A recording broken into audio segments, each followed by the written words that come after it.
Selamat malam sahabat keluarga dimanapun Anda berada. Senang sekali kembali bertemu bersama dengan saya Andy Darmawan dari Family First Indonesia di dalam satu acara hari ini, Saturday. Hari ini kita akan ngobrol bersama dengan Equivalen, bersama dengan Allen yang sebentar lagi dia akan menikah. Jadi pembicaraan kita di dalam kesempatan malam hari ini pasti relevan banget dan based on true story ya. Karena Allen mengalami sendiri bagaimana masa-masa pacaran itu menjadi satu masa peralihan menuju ke satu jenjang yang pasti lebih serius lagi ya.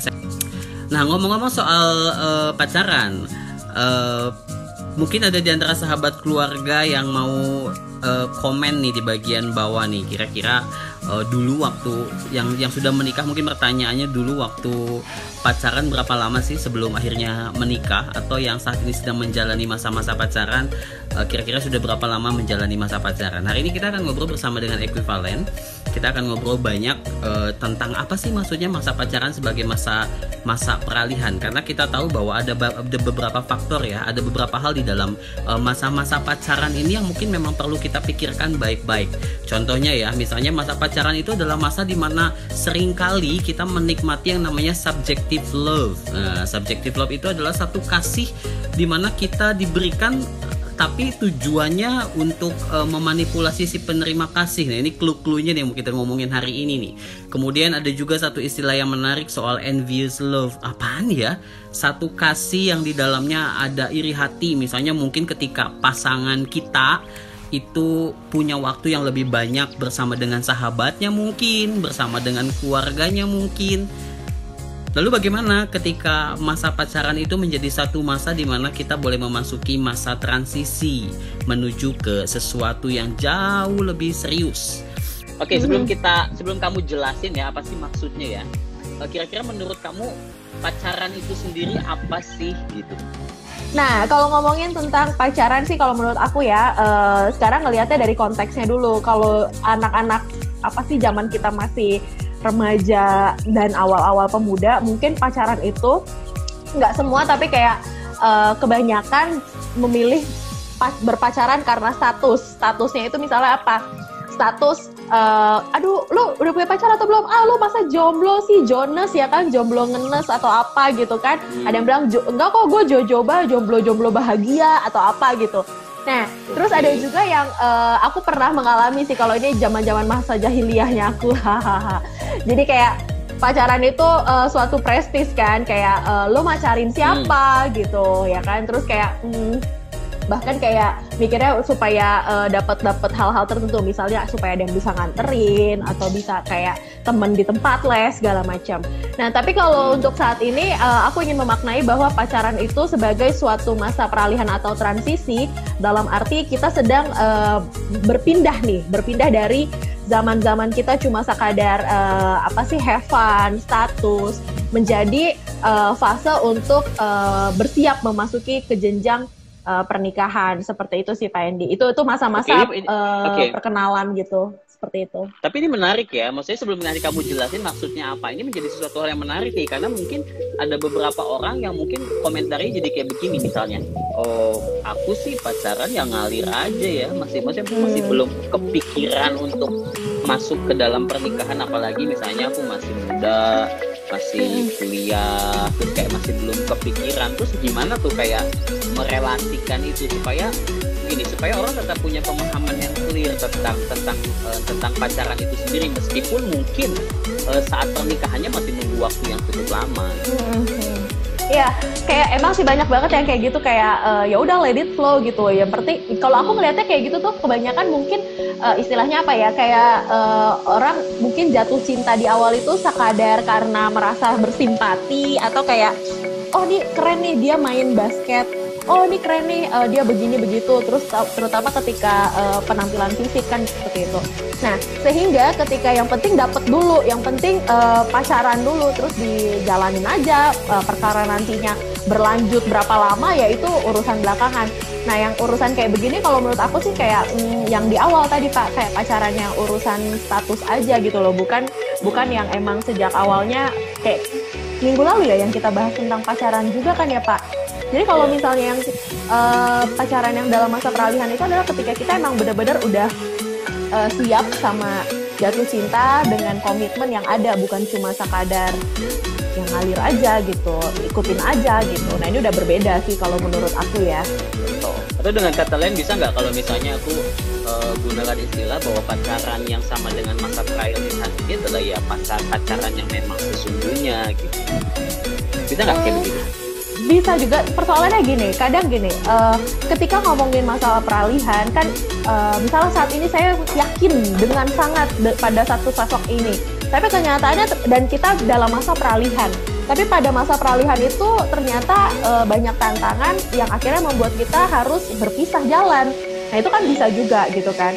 Jadi dalam hal ini aku ingin mengatakan bahwa masa peralihan itu it doesn't mean itu pasti akan menikah, tapi kita mengetahui bahwa kita sudah ada peralihan pikiran, peralihan kedewasaan dari yang sekadar main-main dengan hubungan yang memang penuh dengan komitmen seperti itu. Oke, jadi dengan kata lain memang pacaran itu adalah sebuah relasi yang memang kita harus jalani dengan serius, terlepas dari apakah orang yang berpacaran dengan kita itu nanti akan menjadi pasangan hidup kita atau tidak gitu ya. Itu di masa pacaran lah menjadi masa di mana kita akhirnya mendapati kayak sebuah kepastian, benarkah dia adalah pasangan hidupku atau bukan. Nah, menarik banget. Oke, langsung aja. Apa sih maksudnya masa pacaran itu sebagai masa peralihan itu seperti apa sih? Oke, aku kasih 5 poin. Ini banyak, semoga waktu kita cukup. Nah, yang pertama itu aku melihatnya sebagai peralihan dari subjective love ke objective love. Subjektif itu kan kayak misalnya gini, tadi kita ngomong tentang status gitu kan. Nah, ketika kita ngomongin masa-masa pacaran di awal, biasanya kan masa promosi. Kita berusaha mendapatkan orang tersebut dengan membuat mereka terkesima seperti itu kan. Sehingga yang kita berikan dalam hal ini adalah hal-hal yang sebenarnya mungkin nggak mereka butuhkan, tapi kita tetap memberikannya hanya sekadar untuk apa ya nyebutnya, mendapatkan perhatian atau kayak membuat dia merasa lo keren ya, kayak misalnya gini, cewek tuh kan sering ya, maksudnya kayak dikasih perhatian itu seneng. Nah, perhatian-perhatian palsu yang cuma sekadar manis di bibir atau misalnya memberikan materi. Nah, aku ingin bilang nih, kalau yang hanya sekadar memberikan materi ini biasanya itu aku menyebutnya dengan membeli cinta gitu, karena kayak misalnya sekarang apa nih yang lagi iPhone berapa gitu misalnya ya, kita tahu bahwa itu iPhone 11. Nah, itu kan mungkin tidak dibutuhkan, tapi hanya sekadar diinginkan kan gitu ya, budaya konsumtif. Nah, itu diberikan hanya untuk membuat dia tertarik sama kita, itu subjective love. Tapi kalau objective love itu adalah ketika kita tahu bahwa orang tersebut keliru melakukan sesuatu dan kita tidak dengan manis di bibir menjilat dia, tapi kita justru kayak menegur, kita memberitahukan bahwa oke, ini nggak benar, ini kayaknya bukan elu deh, lu mesti balik ke jalan ini, itu bla bla. Itu objective love. Nah, itu masa yang pertama, peralihan subjektif. Jadi dengan kata lain, cinta yang subjektif itu adalah ketika orang menjalin relasi tuh kayak selalu berusaha menyenangkan pasangannya dan tunjukin yang baik-baik gitu ya. Dampaknya nanti ketika marriage justru terkaget-kaget. Justru cinta itu harus cinta yang objektif. Oke, yang pertama baik, itu. Yang kedua, tapi itu baik-baiknya itu karena itu ya Pak, karena palsu ya. Artinya dia tidak menunjukkan aslinya dia seperti apa. Nah, itu subjective love gitu. Oke, nah yang kedua itu kalau di bahasa Indonesia kita taunya satu kata, cemburu. Tapi kalau misalnya di bahasa Inggris itu kan ada envious love sama jealous love. Envious tuh lebih ke iri sih ya. Jadi kalau di masa pacaran itu, kalau misalnya envious love itu, kita masa peralihan dari envious ke jealous love. Envious itu adalah ketika kita iri, kita ingin menguasai sepenuhnya, mengkontrol sepenuhnya sesuatu yang belum jadi milik kita. Nah, ini kayak misalnya pacaran nih, baru pacaran nih, kita udah di nggak boleh kesini, nggak boleh begitu, kamu nggak boleh gini, kamu nggak boleh begitu. Kita nggak bisa mengaktualisasi diri kita dan kita merasa diri kita terancam, terintimidasi ketika pasangan kita melakukan sesuatu yang mereka senangi. Nah, itu envious love. Sementara kalau jealous love adalah ketika misalnya tadi kita di awal bicara tentang komitmen gitu kan. Nah, envious love ke jealous love itu adalah ketika kita sama pasangan sudah tahu ini loh komitmen kita. Nah, ketika pasangan kita atau kitanya melanggar komitmen kita, kita cemburu dalam arti jealous love dan kita menegur dia, itu benar. Nah, jadi dalam masa peralihan pacaran ini bukan iri dalam arti pasangan kita tidak boleh mengaktualisasikan dirinya, tapi kita harus lebih ke jealous love dalam arti kita mengingatkan komitmen kita bersama apa, tanpa harus membuat seseorang tidak dapat mengaktualisasi dirinya lagi. Karena kan kalau cinta itu kan kita harus bisa menerima pasangan kita dengan segala keberadaan dirinya, seperti itu. Itu yang kedua, Pak. Harus mensupport dia ya. Even Betul misalnya dia menjadi dirinya sendiri, kalau memang ada hal yang memang kurang baik, kita harus support.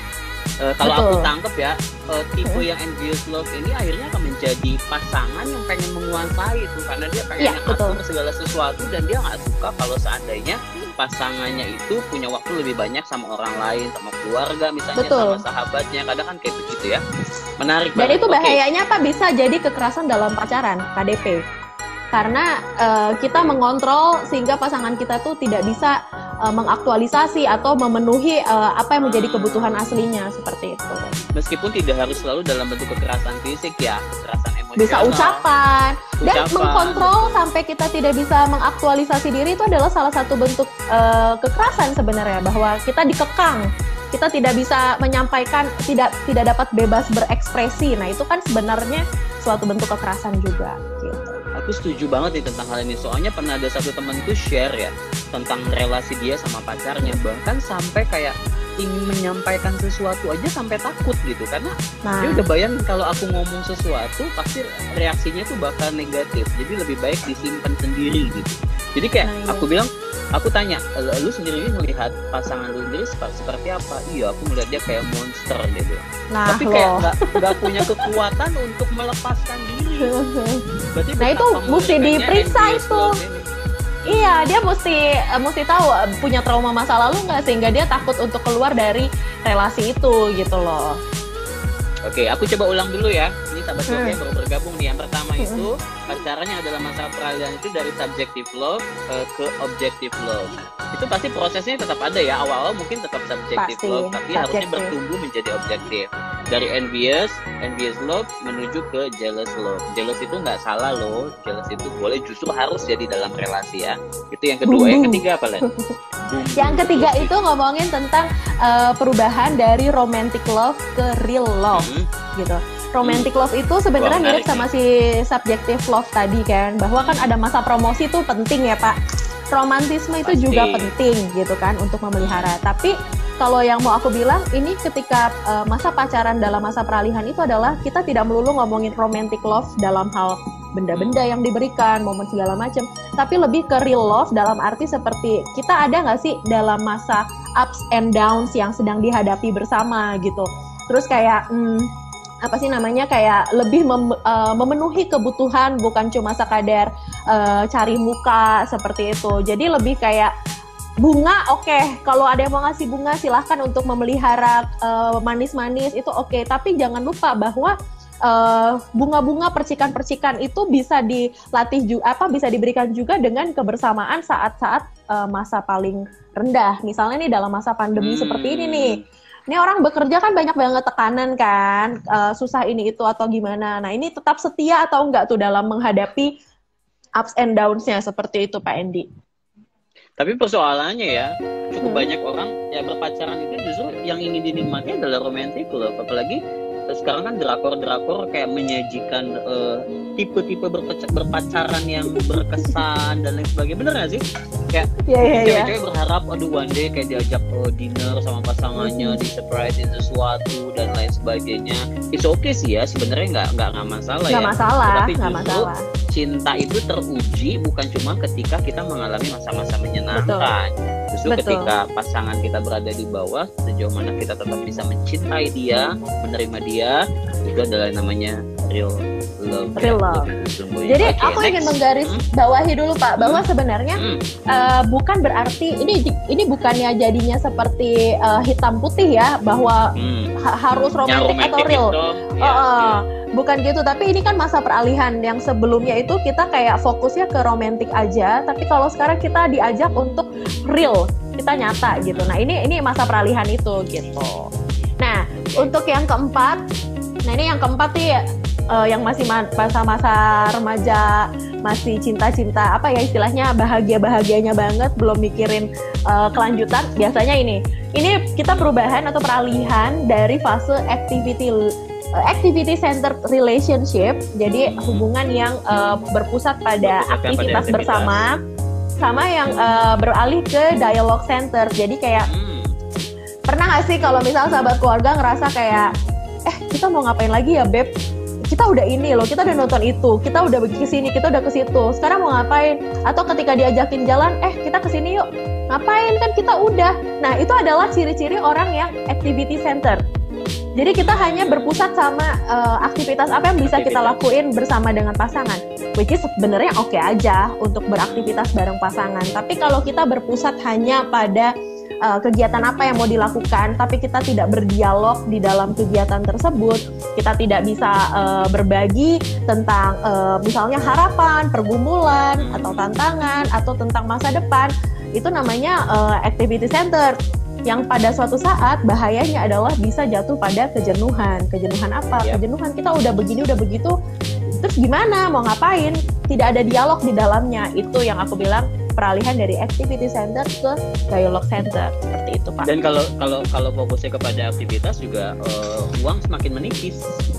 Exactly, karena apalagi sekarang yang bikin menipis itu karena ininya lifestyle ya sih Pak, bukan makan oke, tapi makan di mana itu bisa jadi memiskinkan. Apalagi kan kayak sekarang itu memang orang kayak punya kebutuhan untuk mendokumentasikan, untuk diposting ya, terlepas ya itu bukan berarti salah juga sih, ya itu it's okay juga, tapi ketika memang fokusnya kepada aktivitas ya harus hati-hati juga, jangan sampai relasinya nggak bertumbuh dengan baik, yang ada duit banyak habis gitu, kemudian kejenuhan melanda. Terus tiba-tiba mungkin bahayanya juga ketika si pasangan kita bertemu dengan orang lain yang aktivitasnya lebih seru, jangan-jangan pindah ke lain beralih ya. Dan itu kayak misalnya gini, kayak mau nonton misalnya gitu ya, terus kayak yaudah nonton yuk, abis nonton terus kayak kita nggak ada dialog di dalamnya. Abis nonton mau ngapain yang? Abis nonton mau ngapain Beb? Oke, abis nonton kita ke ini ya. Oke, di situ dengan aktif yang tadi kayak Pak Endi bilang, aktif dengan handphone masing-masing untuk memenuhi feed Instagram misalnya gitu kan. Jadi tidak ada dialog. Sementara kalau misalnya kita ngomongin dialog dalam aktivitas itu penting, kayak sebenarnya ngomong di rumah aja misalnya sambil lewat Zoom atau lewat Instagram kita berdialog tentang kita mau bagaimana nih ke depannya, komitmen seperti apa. Nah, itulah yang aku bilang dari activity ke dialog gitu. Oke, menarik. Aku setuju banget sih, betul. Dan memang justru dialog itu yang akhirnya membuat kita bisa mengenal pasangan kita lebih dalam, dan proses pengenalan yang lebih dalam itulah yang akan mempersiapkan kita untuk bisa masuk ke masa peralihan, masa yang lebih serius gitu ya. Oke, next apa lagi? Nah, yang terakhir itu ini ngomongin tentang peralihan dari sexual oriented ke ngomongin, ini kalau ngomong seksual langsung kayak wah gimana ya? Padahal nggak, tapi kayak ngomongin sexual oriented ke personal oriented. Jadi kayak sexual oriented itu aku berbicara tentang apa sih, fisik ya, kayak sentuhan, harus bertemu aja, harus rangkulan, harus pegangan tangan, sesering mungkin, kalau bisa setiap saat. Nah, itu dalam masa peralihan ini sebenarnya sentuhan fisik ya kan, kalau orang bilang bahasa cinta dalam bentuk sentuhan fisik ya ada. Tapi bukan berarti kayak kita melupakan bahwa di luar sentuhan fisik kita memerlukan kedekatan secara personal gitu. Apa yang menjadi kerinduan dia, apa yang menjadi pergumulan dia, harapan dia, segala macam gitu kan. Nah, kalau misal ngomongin sexual oriented ini kayak ngomongin tentang akhirnya ada kebutuhan-kebutuhan. Minggu lalu ya kita bahas bahwa menurut aku tuh kayak seks itu kan adalah suatu anugerah, dan kita nggak bisa mencurinya kalau memang belum saatnya, karena anugerah itu kan pasti diberikan pada waktu yang sudah paling baik lah yang Tuhan kasih gitu kan. Nah, dalam sexual oriented ke personal oriented ini kita bagaimana beralih, kita udah nggak pegangan tangan juga nggak apa-apa, ya udahlah nggak rangkulan juga nggak apa-apa gitu kan. Apalagi dalam masa pandemi seperti ini nggak ketemu secara fisik juga. Kalau misalnya orang yang terlalu physical oriented, sexual oriented, dia akan rungsing tuh, akan pusing, aduh gue nggak ketemu, aduh ini tuh nggak ketemu.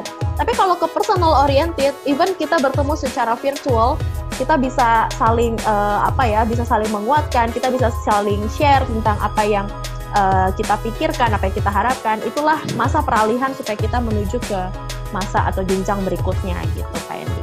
Nah ini menarik banget nih, karena memang kan cukup banyak ya orang ketika pacaran itu ya pasti di dalam menjalani masa-masa pacarannya itu pasti kayak ada tanda kutip ya, ada keintiman dalam bentuk sentuhan dan lain sebagainya. Dan ya khususnya buat cowok nih ya, kadang kan itu jadi kayak sebuah kebanggaan juga ketika misalnya ngobrol sama teman-teman, lu udah ngapain aja lu sama pacaran lu, udah pacaran sekian tahun. Pak Hendy gitu ya? Oh enggak, kalau dulu aku pacaran bye-bye ya gitu, soalnya waktu itu diawasin kan. Diawasin, kalau nggak diawasin begitu. Gawat juga. Tapi kan gitu, tapi itu kan yang menjadi persoalan, bener nggak? Kayak seolah-olah gimana lu bisa tahu bahwa dia memang istilahnya gini lah, kayak dicoba dulu lah, nggak ada salahnya sebelum test drive gitu, test drive gitu. Tapi saya setuju sih dengan apa yang tadi kamu bilang, bahwa memang harusnya masa pacaran itu jangan terfokus kepada terkait dengan hal-hal fisik. Mungkin bukan cuma sekedar activity seksual ya, sentuhan-sentuhan ya. Misalnya kayak ketika menuntut pasangan kita untuk harus tampil secantik seperti yang kita mau, itu kan juga berarti kita fokusnya hanya kepada fisik dia. Penampilan. Kalau udah nikah nanti bangun tidur lihat muka dia bangun tidur nanti leran. Iya benar. Nah, itu juga bahayanya, itu bisa jatuh kepada apa yang disebut dengan tadi kan Pak Hendy sempat sebut ya, free sex dan lain-lain. Dan sayangnya banyak banget yang sudah terlanjur jatuh, akhirnya mereka tidak mau keluar dari lingkaran tersebut karena merasa dirinya sudah tidak layak dan lain-lain, karena ada ancaman. Dan aku di sini aku numpang nih Pak ya, aku ingin mengingatkan sahabat keluarga juga teman-teman semua yang sedang menyaksikan, kalau memang sudah terlanjur, ketahuilah bahwa selalu ada anugerah dari Tuhan buat pengampunan, asalkan kita tuh mau keluar dari situ. Jadi kayak ambil komitmen bahwa kalau kalian ingin menjalani hubungan itu berdasarkan cinta itu sendiri, bukan karena hubungan seksual yang sudah terlanjur, atau karena ancaman atau intimidasi atau merasa diri tidak layak gitu. Aku ingin mengingatkan bahwa nggak pernah ada kata terlambat untuk kembali ke apa yang menjadi kehendak dari Tuhan buat kita semua gitu. Tuh, setuju banget, daripada makin hancur, udah tahu pacarnya nggak beres misalnya, kadang kan alasan itu yang membuat dia selalu berusaha bertahan karena merasa sudah menyerahkan sesuatu yang paling berharga. Betul. Lebih baik memang ambil keputusan dan menjalani hidup lebih baik. Tuh selalu ada pengampunan bagi setiap orang yang memang mau datang kepada Tuhan ya.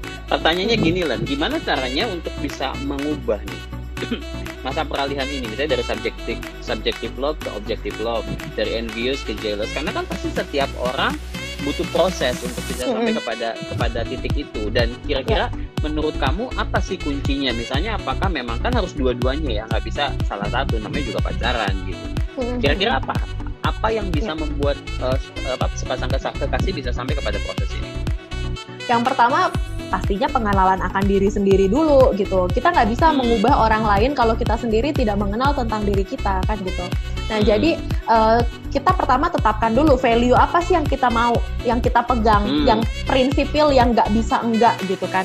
Nah ketika kita mengetahui hal itu, kemudian kita sudah mengenali diri kita, sekarang kenali calon atau memang pasangan kita gitu ya. Apakah orang tersebut istilahnya gini, kita punya hal-hal yang prinsipil tadi gitu kan, misalnya tentang relasi yang kudus dan lain-lain. Nah kalau misalnya calon pasangan atau pasangan kita sudah terlihat tidak memenuhi hal tersebut, ya udah gitu, jangan dilanjutin. Sebenarnya beberapa minggu lalu ya yang aku bahas juga sih tentang pacaran, udah siap belum sih kita jatuh cinta. Nah itu adalah salah satunya dengan melihat tentang kenali tanggung jawab.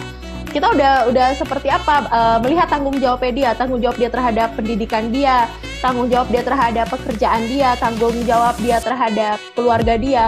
Jadi memang adalah hal-hal yang perlu kita kenali gitu loh. Kalau itu tidak terpenuhi, udah jangan gitu loh. Jangan sampai kita merusak value kita merusak prinsip kita hanya untuk orang yang istilahnya istilahnya cuma sekadar mungkin main-main atau tidak punya komitmen. Memang sih benar, artinya ada orang yang mungkin bisa berubah.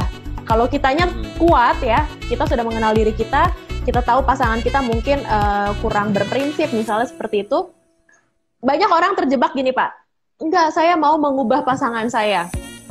Saya yakin nanti saya akan bawa dia supaya dia menjadi orang atau menjadi pribadi yang lebih baik lagi. Dan ternyata dalam perjalanan justru dianya yang rusak gitu. Nah, kalau menurut aku jangan pernah mencobai diri sendiri gitu loh. Jadi kalau memang melihat dia tidak memenuhi prinsip atau value yang kita pegang gitu ya, jangan pernah dilanjutin karena itu hanya akan membuang-buang waktu dan kita nggak tahu apakah kita bisa tetap bertahan dengan prinsip kita atau nantinya kita malah lemah dan akhirnya malah jatuh kepada lubang yang hitam seperti itu kayak gitu. Menarik sekali ya. Tapi memang benar sih, aku setuju. Dan that's why akhirnya masa pendekatan itu menjadi masa yang penting tuh. Jangan cepet-cepet memutuskan untuk berpacaran dengan siapapun. Ya, karena ini kan sesuatu hal yang serius. Karena untuk sampai kepada tahap itu, selain kita perlu mengenali diri kita, ya kita perlu mengenali pasangan kita sendiri itu juga dengan baik. Karena tanpa pengenalan, tanpa support keduanya, maka masa pacaran sebagai masa peralihan ini tidak akan pernah terjadi.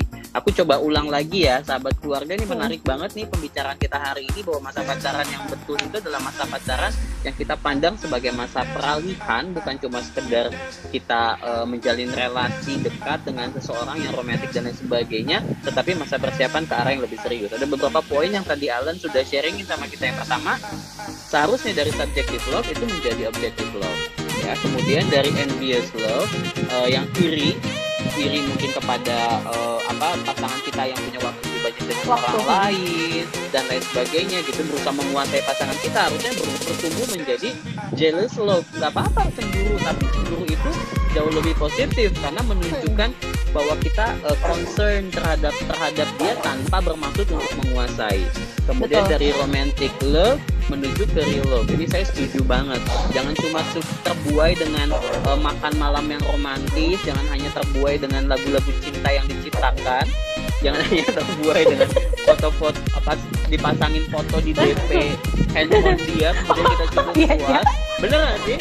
Nah, kan kayak gitu ya. Kadang cewek kayak begitu. Kalau kamu mencintai aku, kamu harus pasang foto di status WhatsApp dan sebagainya. Bukan itu. Real love adalah ketika pasanganmu itu mencintai kamu, bahkan ketika kamu berada di posisi yang paling bawah dan ketika kamu bisa mencintai dia di tengah-tengah kekurangannya. Jangan terfokus kepada aktivitas, tetapi fokusnya kepada dialog. Itu jauh lebih penting. Sambil beraktivitas, sambil juga berdialog. Dua-duanya bisa dilakukan. Dan yang terakhir ini yang paling harus digarisbawahi. Jangan sampai pacaran kita itu adalah sexual oriented, tetapi harus personal oriented. Karena ketika sexual oriented mungkin akan berujung bukan hanya sekedar akan mengalami kehancuran secara personal ya, tetapi juga lebih daripada itu akhirnya relasinya menjadi sesuatu yang dangkal. Menarik banget Alan, tapi waktu kita sayang sudah hampir habis nih. Jadi mungkin boleh kamu kasih kata-kata untuk menguatkan topik kita hari ini buat para viewers. Ya, jadi aku mau bilang bahwa sebelum kita berpacaran, pertama kita kenali dulu tentang diri kita, kenali tentang value yang kita pegang, prinsip-prinsip yang kita miliki. Kemudian yang kedua, kenali calon pasangan atau pasangan kita. Apakah dia memiliki value yang sama? Begitu memiliki value yang berbeda, pasti akan sulit untuk berjalan beriringan gitu. Nah, yang ketiga, ketika masa PDKT, masa awal, untuk menunjukkan yang manis-manis itu oke. Tapi jangan lupa juga untuk menunjukkan wajah asli kita seperti apa. Kalau kita juga berpura-pura, kita palsu di hadapan calon pasangan atau pasangan kita, dia akan juga meresponi hal yang berpura-pura. Jadi respons dia adalah berdasarkan kepura-puraan kita. Jadi be real gitu. Jadi jadilah dengan diri kita apa adanya. Kemudian yang keempat, kalau memang ternyata sudah terlanjur jatuh ke dalam hubungan yang istilahnya tidak kudus gitu ya, tidak ada kata terlambat untuk kembali ke jalan yang berkenan di hadapan Tuhan. Yang penting kita stop di sini, kita kembali, kita bertobat gitu kan. Dan istilahnya yang terakhir, jangan berusaha untuk mengubah pasangan kita kalau kita sendiri tuh belum yakin betul dengan diri kita gitu. Sebelum mengubah orang lain, ubahlah diri kita, ubahlah cara pandang kita, ubahlah pola pikir kita, ubahlah juga sikap kita gitu. Apakah selama ini kita yang dikontrol oleh perasaan atau perasaan yang mengontrol kita? Jadi biarlah istilahnya masa pacaran kita itu masa peralihan untuk menjadi relasi yang memang kudus dan berkenan di hadapan Tuhan, yang bisa saling menguatkan dan saling menopang.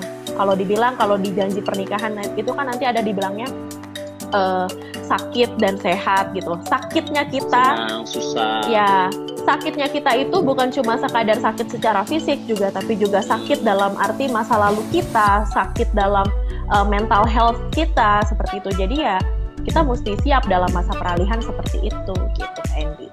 Wow, keren banget. Sahabat keluarga, saya percaya sahabat keluarga yang mungkin saat ini sedang menjalani masa-masa pacaran pasti berharap masa pacarannya akan berakhir dan ke jenjang yang jauh lebih serius. Dan topik hari ini menjadi sebuah topik yang menarik sekali. Kalau mungkin ada di antara sahabat keluarga yang punya teman-teman yang butuh belajar soal hal ini, kami akan sharekan apa yang kami diskusikan malam hari ini di IGTV. Thank you Alan sekali lagi, terima kasih banyak. Thank you Pak Andy, juga sahabat keluarga. Selamat menikmati malam minggu.